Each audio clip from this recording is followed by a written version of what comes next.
Hello friends, welcome back to the channel knowledge by G. कैसे हैं आप सभी लोग? आप सभी का स्वागत करता हूं फिर से अपने चैनल नॉलेज बाई जी पर।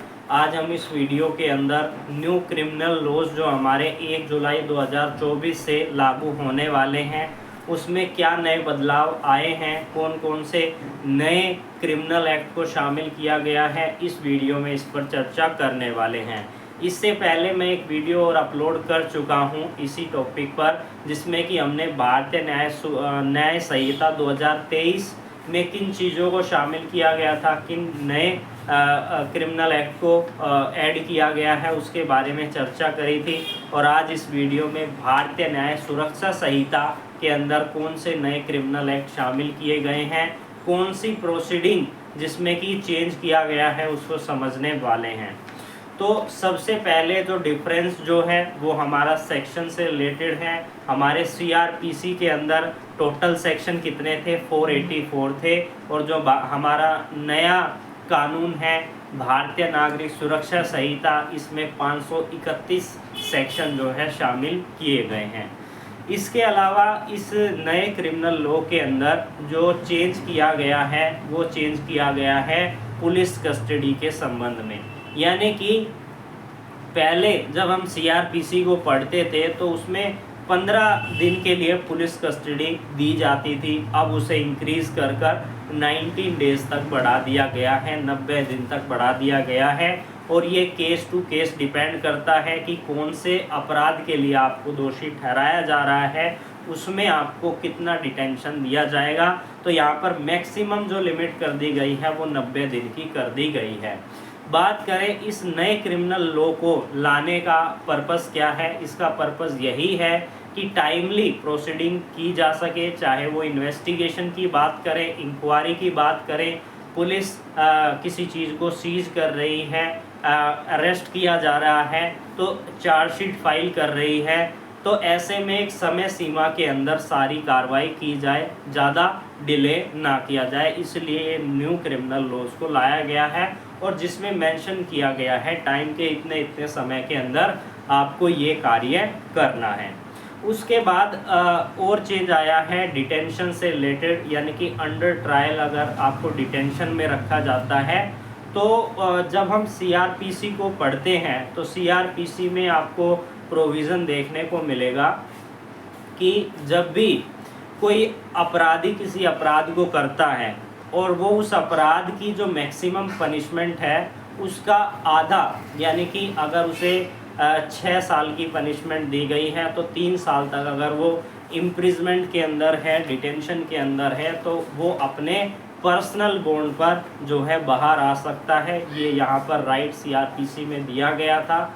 और एक्सेप्ट डेथ पेनल्टी, यानी कि आपने वो अपराध किया है जिसकी सज़ा डेथ है, यानी कि आजीवन मृत्युदंड की सज़ा है, तो उसको छोड़कर अब न्यू क्रिमिनल लॉ के अंदर एक चीज़ को और शामिल किया गया है कि अगर आपने कोई ऐसा अपराध भी किया है जिसकी सज़ा लाइफ इम्प्रिजमेंट है, तो उसमें भी आप इस तरीके का ये रिलीफ नहीं ले सकते। भले ही आपने आधी पनिशमेंट डिटेंशन में बिता दी है तब भी आपको रिलीफ नहीं मिलेगा अगर आपने वो अपराध किया है जिसकी सज़ा लाइफ इम्प्रिजमेंट है।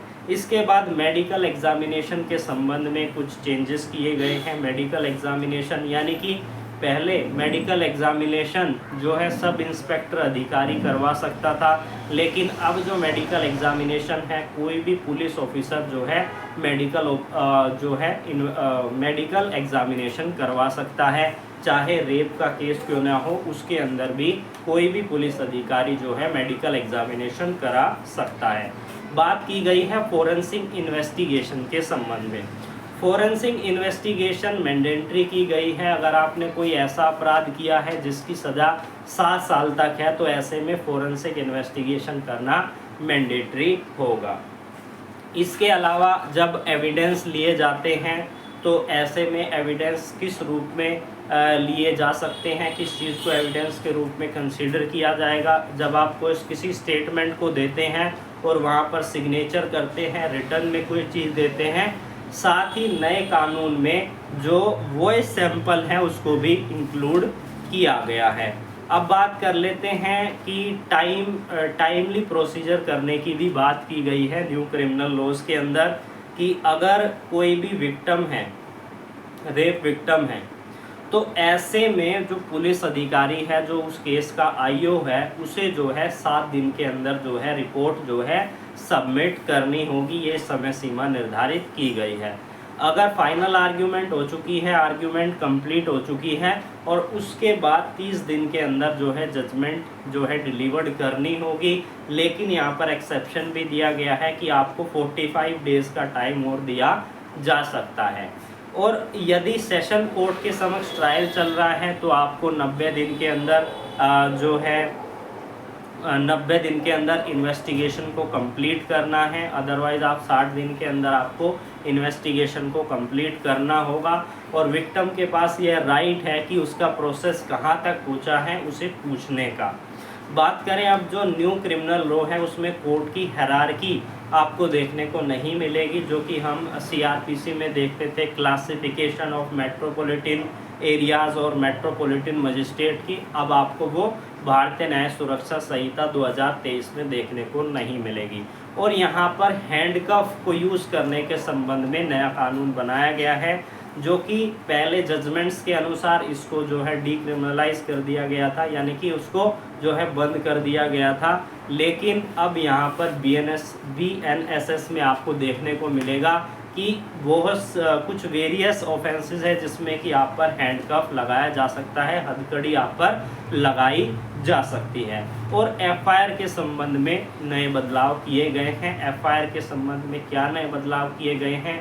अब आप ऑनलाइन तरीके से इलेक्ट्रॉनिकल कम्युनिकेशन के द्वारा ऑनलाइन FIR रजिस्टर्ड कर पाएंगे। इसके लिए आपको पोर्टल पे जाकर जो है FIR करनी होगी। यह स्टेप इसलिए लिया गया है क्योंकि बहुत से ऐसे महिलाएं हैं या व्यक्ति हैं जो कि अपने मोरालिटी को ध्यान में रखते हुए, वो जो महिलाएं हैं जो पीड़ित है किसी भी अपराध से, वो एट ए टाइम जो है पुलिस स्टेशन नहीं जा पा रही, तो ऐसे में वो ऑनलाइन रजिस्टर्ड उसे कर सकती है FIR को। और यहाँ पर ये कहा गया है कि 3 दिन के अंदर FIR रजिस्टर्ड करने के 3 दिन के अंदर उन्हें पुलिस स्टेशन में जाकर उस FIR पर अपने सिग्नेचर जो है वो करने होंगे। साथ ही आपने अरनेश कुमार की केस की गाइडलाइंस तो पढ़ी होगी, अगर नहीं पढ़ी है तो उसमें ये कहा गया था कि अगर कोई भी अपराध 3 साल से 7 साल की जिसमें सज़ा है, किसी अपराध की सज़ा 3 साल या 7 साल तक है, तो ऐसे में पुलिस को प्रिलिमिनरी इन्वेस्टिगेशन करनी होगी, उसके बाद ही जो है अरेस्ट जो है किया जाएगा। इसके अलावा विटनेस प्रोटेक्शन के लिए स्कीम बनाई गई है और विक्टिम कंपनसेशन स्कीम जो है आपको नए क्रिमिनल सिस्टम में देखने को मिलेंगी, जो कि भारतीय न्याय सुरक्षा संहिता 2023 का अधिनियम है। तो आई होप आपको ये वीडियो अच्छी लगी होगी। इसी तरीके की और वीडियोस के लिए आप हमारे साथ जुड़ सकते हैं। फिर मिलेंगे एक न्यू वीडियो के साथ।